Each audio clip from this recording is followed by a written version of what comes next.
Alhamdulillah wala haula wala quwwata illa billah. Wassalatu wassalamu ala Rasulillah wa ala alihi wa sahbihi wa man wala.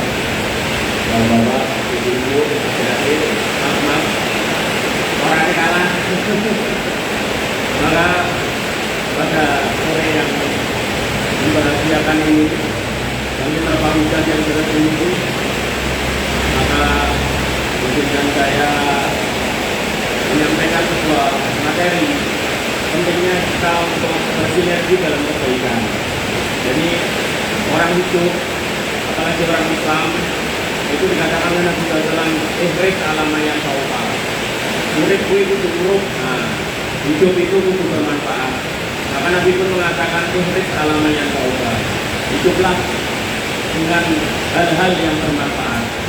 Dan para ulama, para sahabat menjelaskan manfaat itu ada dua.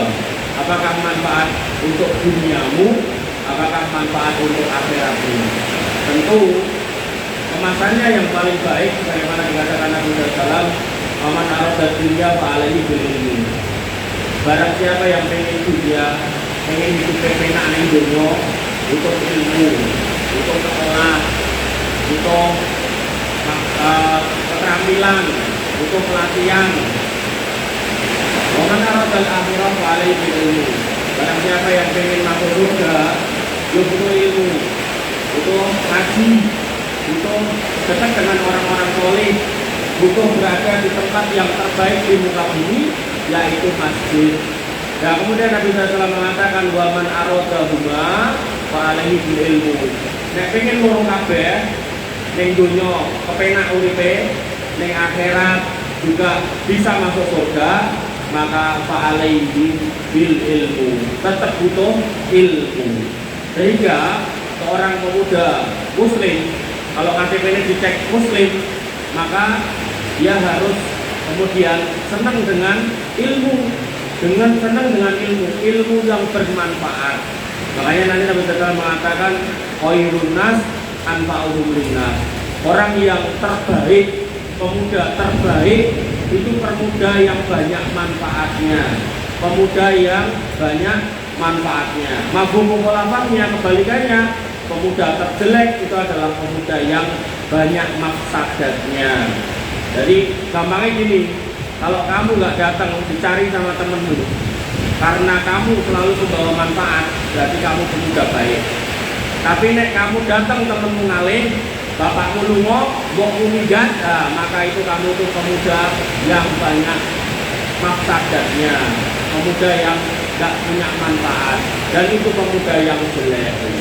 Sehingga pemuda yang baik setiap hari, setiap saat dia akan berpikir apa yang harus saya kerjakan untuk memperbaiki hidup saya. Artinya gini, kalau hari kemarin kamu udah SD, maka kamu akan sekolah untuk jadi SMP. Kalau kamu sudah SMP, kamu akan ngejar jadi kuliah. SMA sih toh, SMA. Sampai SMP ini kuliah raiso toh, raiso. Lu ora yo. Ate kok ora jawab iki. Mosok tenanan berarti. Nah, SMP kan raiso langsung kuliah raiso toh. Maka harus SMA sih kan? Nah, SMA. Bar SMA kuliah. Kuliah kok kemudian ra mikir bapake rapopo, bukan. Kerja sih rapopo nyelengi gitu. Setiap hari harus kemudian menjadi yang terbaik. Dan ketika kita ngomongkan kebaikan di muka bumi, maka Nabi SAW mengatakan man da'a ilal huda kana lahu minal ajri mislu ujuri man tabi'ahu. Siapa orang yang kemudian berbuat baik, menunjukkan jalan kebaikan, memperbaiki dirinya, ngajak orang baik, maka semua orang yang ikut baik dengannya akan menjadikan ladang pahala buatnya. Gampangannya gini, kamu sholat, kamu ngerti koncomu nggak sholat, mau ajari sholat, maka setiap koncomu itu sholat, kamu dapat pahala. Dongkra, alhamdulillah. Kalau tembiki dongkra, nek rene yo kualam yo. Di wong sepuh-sepuh dongkra. Saya yo kalah karo dan karo wong. Sementing kowe dikurmu to. Yang belakang denger to? Dengar. Nah, maka ketika kamu ngajari yang baik-baik, otomatis kamu ya harus jadi baik. Maka semua orang yang ikut baik sama kamu, kamu akan dapat pahala. Makanya koncone sing ora sholat, dia tidak sholat. Koncone sing mendem kon prai mendem gitu. Lah kok nek ngomong prai mendem kok itu pahala dapat. Nabi SAW mengatakan fi biti ahadikum sedekah. di dalam hubungan suami istri itu ada sedekah. Sahabat pun bertanya, ngomongin buat suami istri baru nikah itu. Nah, rupa-rupa jomblo itu. Rum nikah apa rawan nikah? Ada coba lah rum sunat. Wah ini jadi nek orang yang hujan itu suaraku mantap ya. Tapi karena ada hujan, jadi kita bagi dua dengan hujan. Nah, maka Nabi pun mengatakan seorang laki-laki, seorang suami yang punya istri ketika mendatangi istrinya, setiap kali mendatangi istrinya dapat pahala. Nah, sahabat yang mengandani ngono ki ra ngandel. Ya Rasul, apakah ketika kami mendatangi istri kami dapat pahala? Nabi mengatakan iya. Wong kamu nek datangi yang haram bukankah kamu dapat dosa?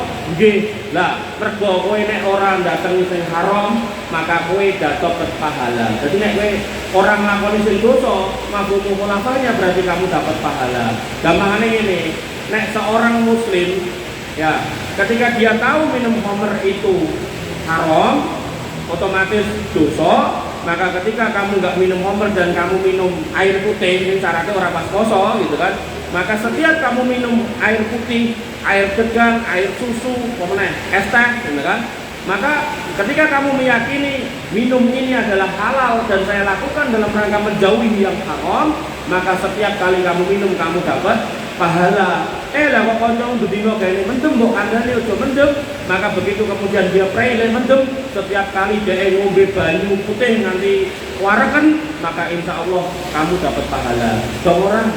Nah, jadi boleh pahala itu dalam Islam itu jadi gampang. Yang penting tadi loh, waman aradal akhirah fa alaihi bil ilmu.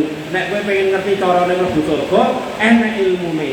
Karena nek kamu nggak tahu ilmune, nah mungkin pikiran kamu kudu mlebu surga kudu haji wong ya ora dikit. Nah, pemenang nanti antrine 35 tahun lah, pas males meneh gitu kan. Maka seorang pemuda harus kemudian semangat, ihris ala ma yanfa'uka. Sebaliknya dikatakan oleh Nabi SAW bahwasanya orang-orang manda'a ila dhalalah sing ngajak sing elek-elek, ngajak sing elek-elek, kanca salat dijak ra salat, kanca wis apik-apik ra tau ngerti banyu gendeng ya mendadak mbok dudoi gitu kan. Maka kata Nabi SAW, kana alaihi minal ismi mislu asami man tabi'ahu. Maka orang yang nyontoi elek niku wau akan mendapatkan dosa sebagaimana orang yang nglakoni. Jadi kancamu sampai apik mbok jak ra salat, kancamu wis poso malah mbok jajake es teh gitu kan. Maka hal-hal seperti ini jangan sampai terjadi sama kita ya. Artinya gini loh, ketika kita sekali aja ngajari jelek, maka orang itu nglakoni terus sedangkan kamu wis prei, maka kamu dalam tidurmu kamu akan dikirimi dosa. Jadi misal ada orang-orang lugu, terus kamu naudzubillah, mudah-mudahan nggak ada di sini. Nek tak nom-nom niku senengnya nonton film porno niku lho Pak. Jadi rawani nikah ning wanine nonton wong nikah. Nah, tonton ya. Nah, terus koncone jek lugu gitu kan. Pengen supaya ya padha kaya dheke padha eleke diajari. Ini tak didoi. Cara goleki ketik iki A B C D. Iki buat nggo goleki gambar racetha-racetha. Ah. Akhirnya koncone niku awalnya lulusan pesantren, ora tahu ngerti kaya ngono, sekali-kali sing didudoi, akhirnya kaya wong kalap gitu kan. Jadi koncone sing didudoi wis ora tau nonton, mergo wis bosen. Lah koncone sing lulus pesantren iki gane ora tau ngerti, ben dino nonton ping 70. Nah, kowe turu untuk kiriman dosa. Nah, dan kamu nanti akan menjadi orang yang paling menyesal ketika yang kamu ajari semakin banyak. Oleh karena itu wahai para pemuda, Irawan tingkatannya apa? Ikatan Remaja Rupawan. Oh Samira, tak kira Rupawan. Ganti wae lah, Ikatan Remaja Rupawan ngono. Nek desane lek wis ngerti Samiran gitu kan. Irawan, Ikatan Pemuda Rupawan gitu. Maka nggak ada gunanya ketika kita kemudian rupa kita wan tadi ganteng, ayu, kemudian kerjaan kita bagus, tapi kemudian kita menyebar dosa dengan cara ngajari yang jelek-jelek. Oleh karena itu Nabi SAW mengatakan balighu anni walau ayat, ajarkan yang baik walaupun satu ayat.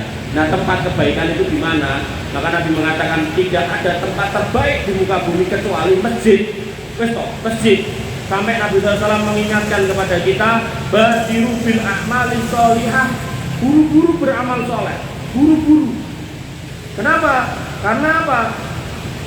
Fitanan.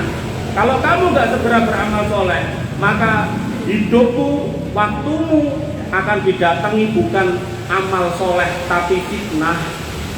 Ketika kamu nggak bisa membanyakkan waktumu untuk berbuat yang baik, nambah ilmu yang baik-baik, amor karo wong sing apik-apik gitu kan. Mungkin sampean yo apal to tombo ati ana 5 perkara ya to. Nomor 1 apa? Apa Mas? Kayak ini nyanyi nek anu kae lho dangdutan ya. Nomor 1 apa Mas? Alah lali. Maca Quran sak maknane. Ya bener ora to? Nomor 2 apa? Mendadak tak hadiah. Hadiah 100.000 ngacung. Itu benar, walaupun didadekke sajak lagu, tapi itu benar perkataan ulama gitu kan. Di situ adalah ngumpuli wong soleh, maca Quran sak maknane dan yang lain-lain. Nah, di situ ngumpuli wong soleh. Orang soleh itu ngumpulnya di mana? Di masjid. Di masjid. Orang soleh nggak ada di tempat dangdutan, di tempat mabuk-mabukan nggak ada. Nek tenan nenek ngono, ustaz ning ngono berarti sakit ra soleh gitu. Tinggalan gitu loh. Nah, kok kayak wah ustadku melu mabuk, terus kok ya tetap melu aja. Tinggal ya, itu berarti orang nggak soleh gitu. Walaupun jenenge ustad, gitu. Jar kiai, bu, jenenge kiai ya seben gitu kan. Wali fitina azan ya Allah wa iyyakum, teman-teman yang saya cintai. Nah fitnah itu kalau sudah datang, kata Nabi SAW, kaki to'ilail mudlim, kayak malam yang tiba-tiba datang. Nah, tadi kan harus rotok padang, nanti mendung, kok dilongkas lah peteng, dilongkas lah sing peteng-peteng raketok, nah gitu kan. Sampai apa ketika fitnah itu menerjang, yusbihur rajul mu'minan wa yumsil kafir.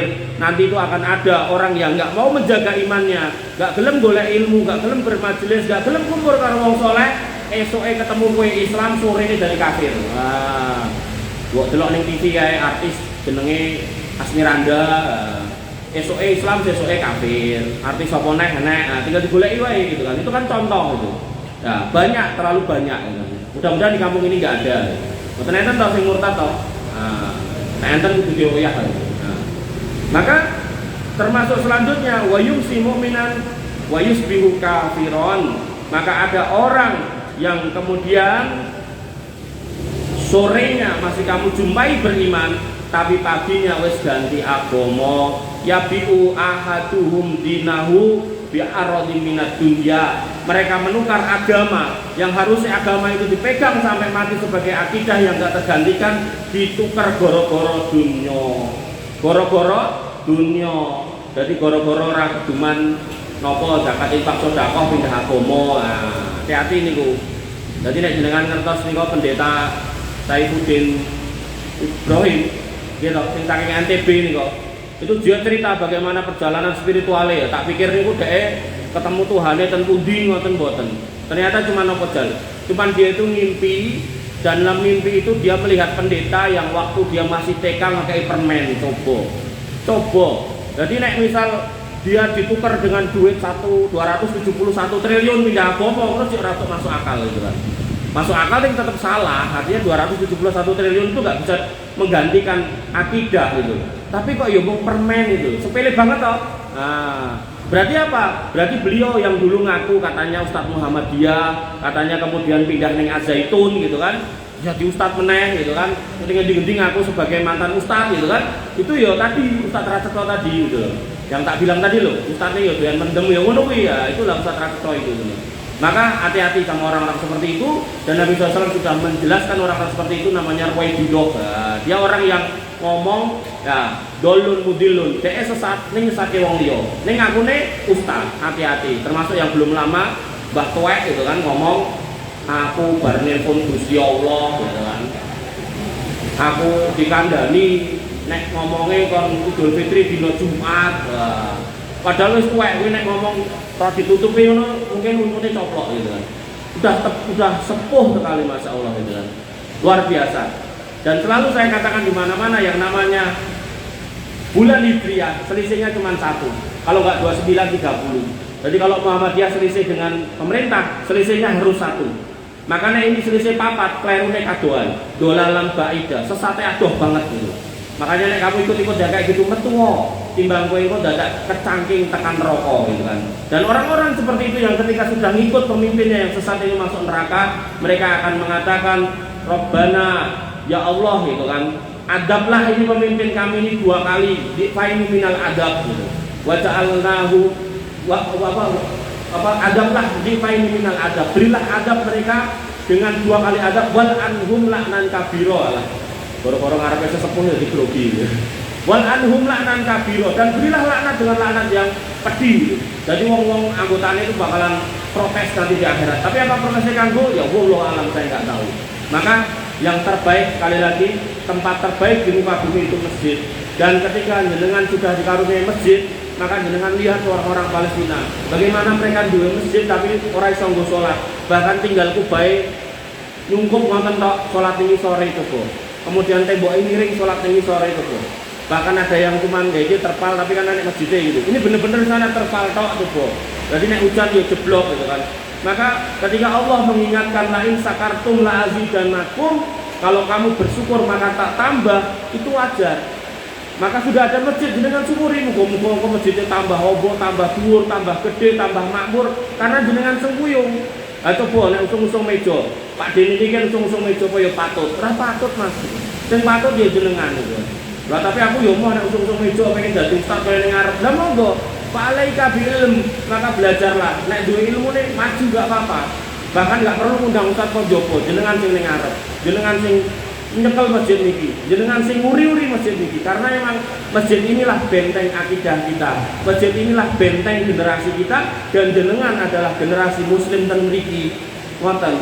Dan yang menarik, ketika generasi itu sudah baik sejak muda sampai tuanya, maka Allah mengatakan apa? Wa kadzalikan wali ba'dadz zalimina ba'dhum bi ba'din. Kalau kabeh kuwi dadi apik, ora usah geger ngulurae apik apa ora mesti sing munggah dadi wong apik saka wong apik.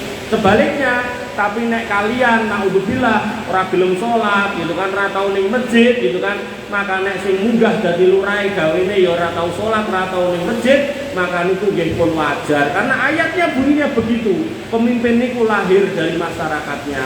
Jadi kalau masyarakatnya cah nom-nome seneng jogetan, maka kemudian sing dadi ning dhuwur kono jogetin aja, ini pun wajar. Karena emang ya seperti itu nasnya, ayatnya bunyinya seperti itu.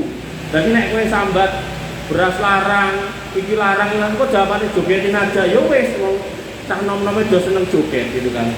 Jadi nek enek napa tip-tipan niku cah nom-nome lak do nyedakno iku. Maka kita sebagai generasi muslim harus lahir menjadi generasi muslim yang beda. Makanya ada di satu kampung di daerah Karanggede, tapi saya lupa nama desanya. Itu mereka sekampung itu orangnya udah ngaji semua, dari yang mulai enom sampai tuweke, dari yang muda, pemudi, pemuda, mbah-mbah, nenek-nenek, kakek-kakek, semua seneng ngaji, semua seneng ke masjid. Akhirnya apa? Mereka kemudian ada pencalonan murah. Mereka punya syarat, sing nyalon ning kampung kene kudu iso khotbah Jumat tobo. Itu kan bukan perkara gampang, itu kan bukan perkara sepele, itu kan perkara yang dia harus ngerti rukun syarat khotbah Jumat, kontennya khotbah Jumat, kemudian bagaimana cara berkhotbah, khotbah yang kemudian sing ngrungokke do turu kabeh gitu kan, sampai jamaah punya pendapat tempat tidur terbaik adalah di masjid ketika hari Jumat. Nah itu kan keliru banget gitu kan. Maka ketika sampai ditetapkan seperti itu dan naiklah itu orang baik, Masya Allah. Kenapa? Karena pemudanya baik, pemudinya baik, ibu-ibunya baik, bapak-bapaknya baik, mbah-mbahnya baik, nenek-neneknya baik. Sampai di satu desa itu saya dapati ada mbah-mbah umur 100 tahun, Mas. 100 tahun. Umur berapa? Paling 20-an ya. Nah, 100 tahun di masjid, Mas. Maka ketika kita yang berumur muda melihat beliau ini yang 100 tahun ke masjid ini, kita itu sampai mikir gitu kan. Mungkinkah kita sampai 100 tahun? Kemudian yang kedua, nek sampai 100 tahun, bisakah kita istiqomah kayak beliau? Itu perkara sulit loh, perkara sulit. Maka ketika panjenengan masih muda, dikatakan oleh para ulama, ketika kamu masih muda dan mudamu itu kamu manfaatkan untuk yang baik-baik, maka insya Allah nanti di hari tuamu kamu nggak akan susah payah menghadapi hari muda. Tenang Ustaz ini. Jadi saya tuh dulu punya trio teman saya, adik kelas saya sama teman SD. Delalah waktu itu saya sama adik kelas saya ini sekolah yang Al-Islam, nek Jumat Rai. Kemudian teman SD saya ini SNK di SNK 1 Solo. Delalah habis lulus masih nunggu panggilan kerja. Ya dia masih lama-lama tapi belum ketompo kerja. Kami ini tiap hari Jumat ini punya kebiasaan, Mas. Punya kebiasaan. Tiap hari Jumat kumpul ning masjid. Wong telu tok, cah nom telu tok, sedangkan ning Jaten niku ning Jaten rumahku Jaten. Anu kampung saya Jaten. Cah nom niku puluhan. Ya kaya kamu pemudane ngomongnya 80 iki sing datang cuma 30 ekor toh. Nah, yang 50 ekornya mana ini? Nah, 30 kok enek to, paling 20-an. 50 ekor ra teko to. Nah, maka itu cuma 3 tok. 3 ekor, 3 orang ganteng-ganteng. Nah, kumpul di masjid dari jam 8. Nah, kita ngepel masjid, Mas. Pel masjid, mau saya WC. Ini mudah-mudahan nggak jadi riak ya. Ini buat contoh kamu real. Saya nggak pengen ngomong ke pemuda Amerika kadoan gitu. Pemuda Jaten kayak tinggal nyebrang jalan ngono kan. Nah, wongnya yo ning arep kene cek urip gitu kan. Maka kita ngepel masjid. Kemudian bar rampung ngepel masjid mau saya WC, baru kuwi golek parfume, karpetnya disemproti. Iki rada penak kirane karpetnya dari ngepel tok to, ora perlu ngau karena karpetnya ya ora perlu nyemproti gitu. Nah, terus rapi kabeh. Kemudian teman saya yang adik kelas Al-Islam itu kan omahe Kulon Masjid Mujahidin Jaten itu loh, kan warung soto itu mending baik. Dia ke situ ngambil es teh sak gelas, sak teko kecil, taruh gorengan, ya sedikit lah gorengannya mungkin plastik lah, gitu. Cuma bawang telur, dipangan, guyu-guyu kayak orang duwe beban. Padahal radidit gitu. Tanam radidit, wong saya JSMA, dia ya JSMA gitu kan. Tapi kita lepas kayak nggak punya beban gitu kan. Dan itu kita ulang setiap Jumat. Dan yang menarik apa? Tadi yang tak bilang tadi. Ketika kita sudah berkeluarga semuanya, tiga-tiganya ini nggak ada yang hidup susah, nggak ada yang hidup susah. Nah, aku hidup susah Yahya mungkin melu aku. Nah, jadi Yahya itu pengen kuliah, melu aku tak kuliah ki. Jadi nek kowe ora iso kuliah, melu aku tak kuliah ki. Aku nek lulus mulya ning Sangiran, terus gabung meneh karo Irawan ngono lho. Nah, jadi bener-bener Irawan dalam artian rupawan tenan. Mergone apa? Ya wis ganteng, duwe ilmu sarjana sisan ku ganteng sak tenane ganteng gitu. Tapi nek mau bola-bali mau kumit dilelet-leletke ngono tok alah wis kuwi ganteng opo nek udan ya luntur. Nah, jadi kejantanan seorang laki-laki itu diukur tentang dari tanggung jawabnya, Mas. Ora soal rambutmu sing klimis, jabrik-jabrik ora gitu kan. Mbak, hati-hati, Mbak. Akeh wong lanang tapi kok gak tanggung jawab. Nah, sampai saya itu punya hobi nikah nom. Jadi nek pengen nikah tak boleh bojo ya iso. Hobi saya nikah nom. Sampai enek cah nom rupane Arab gitu kan. Tak tekoki, kowe umur sampe-sampene ra nikah-nikahi ngopo? Lah aku sing tak goleki yo nek aku kan ganteng ngene anggere ning dalan ki anggere nek wong wedok mesti ngingeti aku. Jadi nek aku kok cara nikah karo wong wedok sasake ngono yo engko nek aku klirik sing ayu-ayu ki piye? Lah terus maksudku piye? Ya aku yo nek mbok golekno sing wayu banget ngono. Terus lah aku saya kerja apa? Ya aku barang yo sosok kerja sosok ora. Lah terus piye? Ya nek iso ya golekno sing sugih sisan gitu kan. Oh ngono. Terus lah kowe yo sing ngaji. Lah aku barang yo penting. Lah bukane sing penting sing salehah. Ya kuwi yo penting. Makane iso yo sing salehah sisan. Ya tak jawab. Lah nek ngono kuwi tak pek dhewe gitu. Lah iya to. Hati-hati lho, Mbak. Oke wong lanang ngono kuwi, ketoke ganteng, gagah, gede dhuwur gitu kan. Tapi wegah kerja. Pilih ning omah turu. Ngomong anak. Cara TTI sama tuh pengen TTI bayi ya nih. Ya, jadi jadilah laki-laki yang fight gitu loh. Makanya tadi dibilang sama Pak Takmir, ya, Mas Takmir, Mas Ketua Takmir tadi, apa? Al mukminu qawiyyu ahabbu ilallah min mukmini dhaif. Wong Islam sing kuat kuwi luwih dicintai Gusti Allah tinimbang sing lemah, sing letoy gitu kan. Makanya Nabi SAW mengatakan ihris alama yang fauka, lanjutannya hadis wala takjas. Kowe kuwi kudu semangat dadi wong Islam, aja lemah, aja letoy apa meneh wong lanang. Wong lanang, Mas. Wong lanang iki nek ditekoki karepe piye? Engko karepku ya nek warisan entuk loro. Jenengan ngerti ora kenapa wong lanang iki nek warisan dikeki loro? Ngerti ora? Ndang, acung mesti ngerti. Nek ora acung berarti ora ngerti kabeh. Iki sing lambe putih, sing mesam-mesem iki. Ayo. Kayane kok ora ngerti ngono, ndang jawaben. Apa? Kenapa wong lanang dikeki warisan loro? Kenapa? Kenapa? Jawaban, lagi kon jawabnya sedih. Mau nek kon lamar terus piye? Kan lho Buri siap dilamar. Nah, iki sing putih meneh iki. Apa Mas? Kenapa wong lanang walisane loro, Enggak ngerti, tak kasih tahu. Laki-laki itu beban hidupnya berat. Jadi selain dia wajib ngasih nafkah untuk istrinya, orang tuanya ketika sudah nggak bisa ngasih nafkah, kowe kudu ngopeni. Makanya kemarin saya itu sampai didekati ibu-ibu cerita bagaimana ada seorang ibu diusir karo anaknya. Itu sampai penasaran ini. Anaknya gagahe kaya ngopo, terenge kaya ngopo, ternyata nopo anaknya wedok jebule. Tak pikir lanang tuh, Bu. Anak wedok ngusir mboke, kula sampai tekok. Lah kok anaknya sugih banget mboten, bahkan anaknya yo jek sekolah. La Allah gitu kan. sekolah ngusir mboke. Mergone apa? Mboke loro-loronen. Dia berpikir mboke itu kaya mboke kancane. Nek dijaluki duit ndang metu dite, jaluki motor ndang diterke ning dealer, ternyata mboke dikasih sakit, sedangkan dia masih sekolah. Lah terus saya tanya, sekolahnya sing bayari sapa? Katanya nek ten Solo kan ada KIP, Kartu Indonesia Pintar ini. Ternyata pintar itu enggak selalu sinkron dengan solih. Dong nah. Jadi kowe nek pinter, gelarmu dawa kaya aku, tapi nek kamu enggak ngaji, yo enggak enek gunane Mas gitu. Serius. Maka mendingan kamu gelar dawa tur yo ngaji daripada wis ra duwe gelar tur yo ora ngaji gitu. Pemene ra dedit, ya Allah, Masya Allah. Hah? Pol-polan niku. Dong ra? Nah, Mbak Eka tak kandhani, pokoke nek enek wong lanang ngono ki jo gelem kok gantenge kaya aku wis pokoke udah. Lho, lah piye? Mosok kaya Yahya. Wes gede dhuwur ganteng kaya ning ngarep kae ning males kecegah wis pokoke.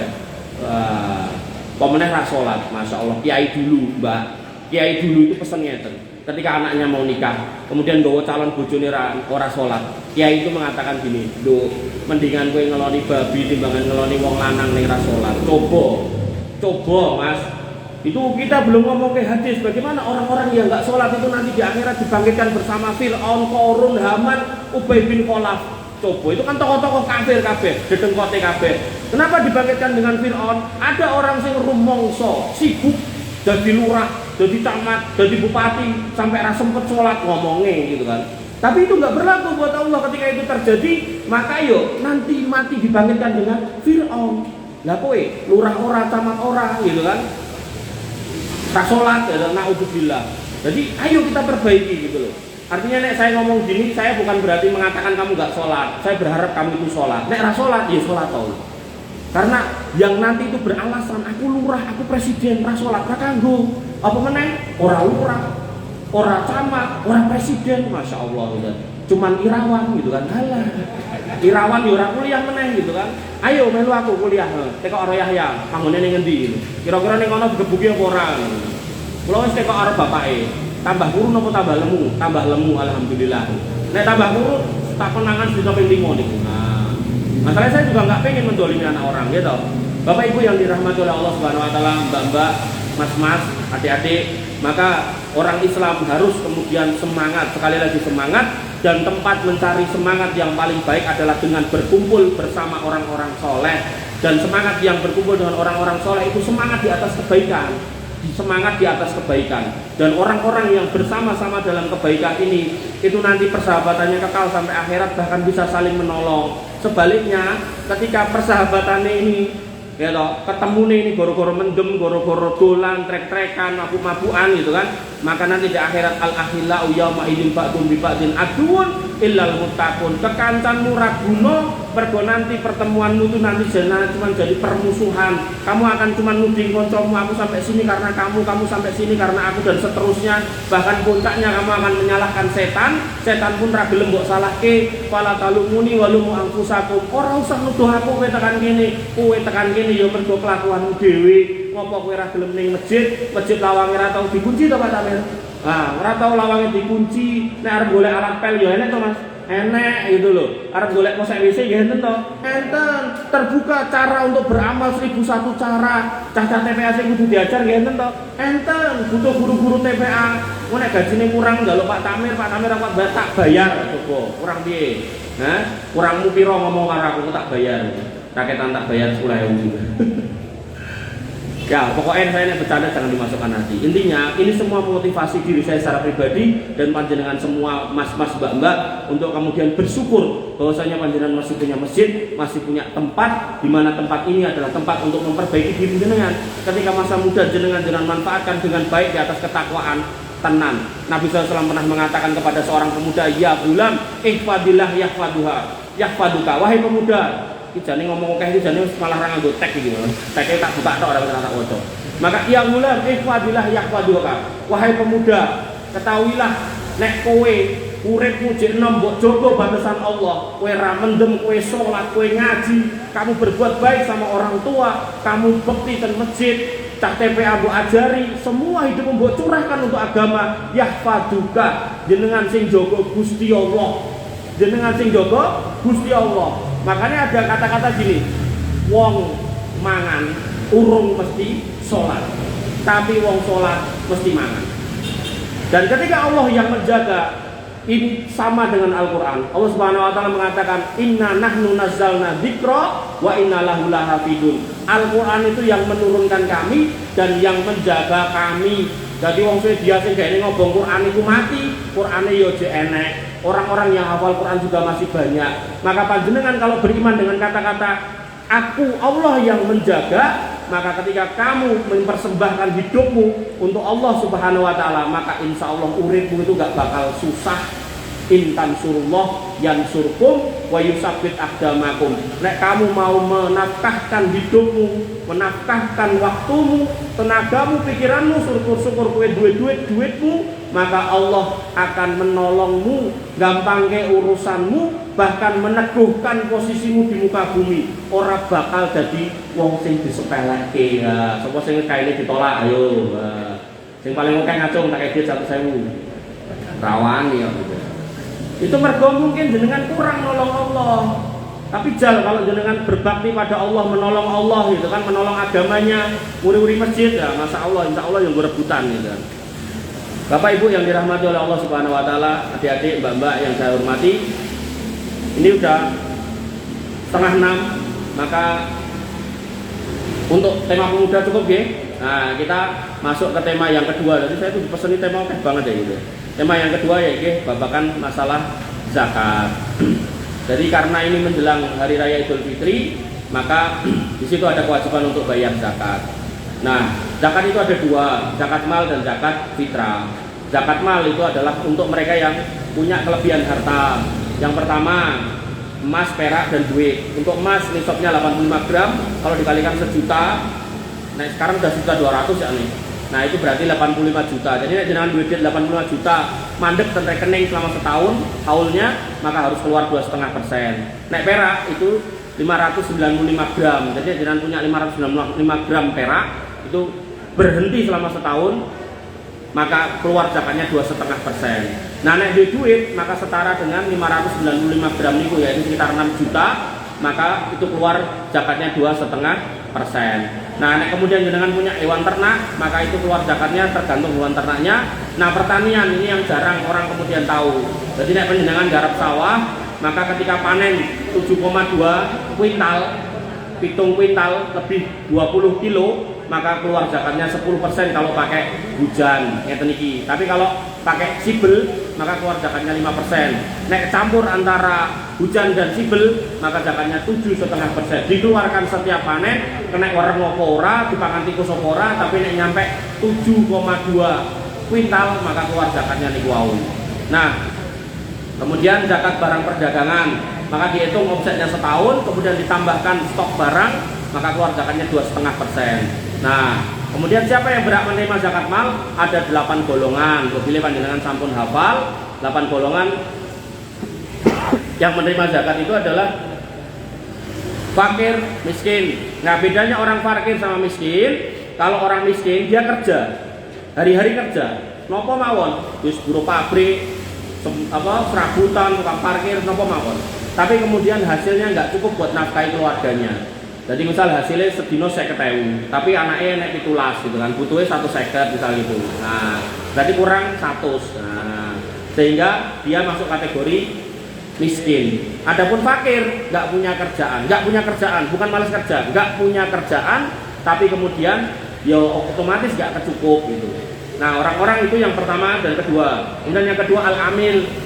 Zakat mal itu ada bagiannya untuk amil, zakat mal gitu kan. Kemudian yang ketiga yaitu mu'alaf, orang yang masuk Islam untuk dilembutkan hatinya biar istiqomah di atas Islam, atau orang Islam sing ra salat ben seneng ning masjid. Jadi ini cah nom-nom iki ya mu'alaf iki ben seneng ning masjid gitu kan. Nah, bisa dikasih gitu. Atau nek enten lurah sing anyel banget karo wong Islam, anyel banget karo masjid, dikei zakat ben lembut hatinya untuk mendukung kegiatan orang-orang Islam itu juga boleh gitu kan. Tapi nggak usah banyak-banyak, nanti wong pakai miskinnya kurang ya ampun gitu kan. Nah kemudian yang keenam ar-riqab, orang-orang yang budak, ini kan udah nggak ada. Kemudian al-ghorim, orang yang terlilit utang. Terlilit utang di sini orang terlilit utang memang untuk kepentingan yang darurat. Jadi ditekoi ngopo ngutang, oh ngutang pas itu buat berobat, nah itu dikasih. Tapi kalau ngutang sekedar ngutang, maka insya Allah sapa sing ra duwe cicilan motor ayo. Nah, oke sing duwe kan, maka itu nggak masuk kategori niku. Jadi ini goreng ini untuk yang levelnya darurat, jadi untuk orang yang kemudian apa namanya operasi gitu kan, kemudian untuk yang memang rumahnya roboh kebakaran itu kan darurat, nah itu boleh dibantu di situ. Kemudian fisabilillah niki harusnya hukum asalnya adalah untuk mendukung jihad, membeli alutsista. Nah karena alutsista sudah dibeli oleh negara, maka fisabilillah ini bisa luas, maknanya bisa untuk urusan masjid, untuk urusan umat dan seterusnya. Kemudian itu ada 8 Ibnu Sabil yang ke-8. Ibnu Sabil ini adalah orang yang safar tapi mau balik nggak bisa. Misal saya dulu pernah bimbing mahasiswa Palestina di UGM gitu kan. Nah, misal dia sambat sama saya, aku orang didit, gue tunggu tiket mulai, nah itu saya kasih bisa. Walaupun di negaranya kan orang kaya, tapi ini kan orang didit, nah itu bisa kita bantu. Itu Ibnu Sabil 8. Nah, adapun zakat fitrah mustahiknya itu cuma 2, yaitu fakir dan miskin atau orang-orang du'afa.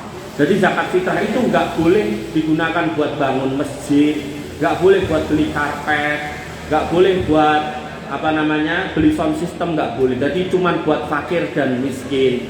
Nah fakir dan miskin dapat dari mana? Ya orang sekitar. Karena bahasanya diambil dari orang kayamu, diserahkan atau dibagikan kepada orang miskinmu, maka diberikan kepada mereka. Dan orang miskinnya cuma 10, maka ngumpulnya berapa dibagi 10 didomke. Nah, walaupun mungkin ketemunya wong siji sekental nggak apa-apa. Yang salah adalah di sebagian masjid, ya toh, wargane ngumpul ke zakat fitrah, numpuk 1 ton, kemudian dibagi lagi kecil-kecil, didum tiap rumah keduman gitu kan. Makanya itu saya didum tak tolak gitu. Wah, aku bukan fakir miskin gitu. Maka kalau kita terima, khawatir ini benar-benar menjadikan doa kita menjadi fakir miskin. Makanya jenengan keduman itu mboten sak ditompo. Nek memang bukan fakir miskin, tapi kalau jenengan ngapunten fakir miskin, bener-beneran duwe ning sentong dibuka renek berase, ning dompet didelok renek duite, gampang garing yo ora duwe sing dislepke, maka monggo nek jenengan mau nampi niku enggak apa-apa. Ngoten nggih. Tapi kalau kemudian kita enggak termasuk kategori itu, maka jangan kemudian kita ikut minta terkait dengan zakat fitrah itu. Kemudian kriteria apa yang mendapatkan zakat fitrah? Ya tadi fakir miskin. Fakir niku orang yang nggak kerja, kebutuhannya kurang. Miskin orang yang punya kerjaan tapi kebutuhannya kurang, kan bisa dilihat. Oh iki wong iki rondo ora kerja, anake 5, bojone wis ra ono. Ini kan jelas niku. Kalau nggak fakir dia miskin. Apa meneh bahasanya ra kerja, berarti kan jelas fakir itu kan. Maka kalau jenengan bantu beras 2 kental nggak apa-apa. Biar bisa dibuat makan setahun nggak apa-apa. Karena dia orang fakir. Maka ketika kemudian kebutuhannya tercukupi untuk kebutuhan setahun, maka dia sudah tidak bisa menerima dari tempat lain. Bahkan dia nggak boleh ngemis gitu loh. Makanya dalam Islam itu ngemis itu nggak boleh, ngemis jaluk itu nggak boleh. Gitu. Bahkan Nabi mengatakan orang yang ngemis itu nanti di akhirat itu kukunya dipanjangkan, kemudian digunakan untuk mencapik-capik mukanya sampai habis. Gitu. Nah, terus amil pripun terkait zakat fitrah? Amil juga nggak dapat, karena amil itu hanya ada pada zakat mal. Jadi amil dan zakat fitrah itu buatan angsal. Lah entuke apa? Entuke ganjaran Bapak Ibu yang dirahmati oleh Allah Subhanahu wa taala. Sebagaimana orang ngutangi niku lho. Para ulama mengatakan bahwasanya kullu qardin jarra manfaatan fa huwa riba. Nek akate utang piutang terus panjenengan golek untung, maka keuntungan di atas akad utang piutang niku riba. Dan riba niku dosane niku gede, enten 33 pintu dosa besar. Sing paling enteng niku setara anak lanang berzina dengan simboke. Niku sing paling enteng. Artinya ketika akadnya adalah utang piutang, maka kita nggak boleh ngambil keuntungan. Tapi kalau akadnya jual beli maka boleh. Jadi nek misal Mas nyilih duit, nah bahasa nyilih kan udah ngutang loh, piro 1 juta, nyoh baliknya pinten 1 juta. Lah nek sing ngutangi pengen ngluwi entuk ora angsal, sing mboten angsal, sing ngutangi ngapunten, sing utang pengen ngluwi angsal mboten angsal, tapi nek sing ngutangi jaluk kon ngluwi ya niku mboten angsal, itu riba. Maka terkait zakat fitrah juga sama.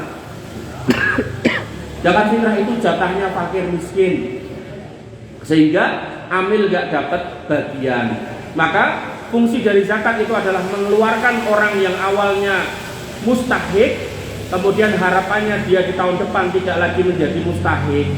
Sehingga kalau jenengan kasih roto oke, kemudian dia bisa punya kelonggaran, terus berhasil didol go modal barangkali, kemudian dia punya usaha, entah dodolan apa, tahun depan insya Allah nggak jadi orang miskin atau orang fakir lagi. Tapi kalau kemudian didomroto, akhirnya wong sing susah niku ya itu emang sak kresek 5 kilo atau 10 kilo, nah niku ya mung cukup makan, maka tahun depan insya Allah dia masih jadi mustahik lagi. Maka fungsi zakat itu akhirnya jadi nggak mengena, ngoten lho.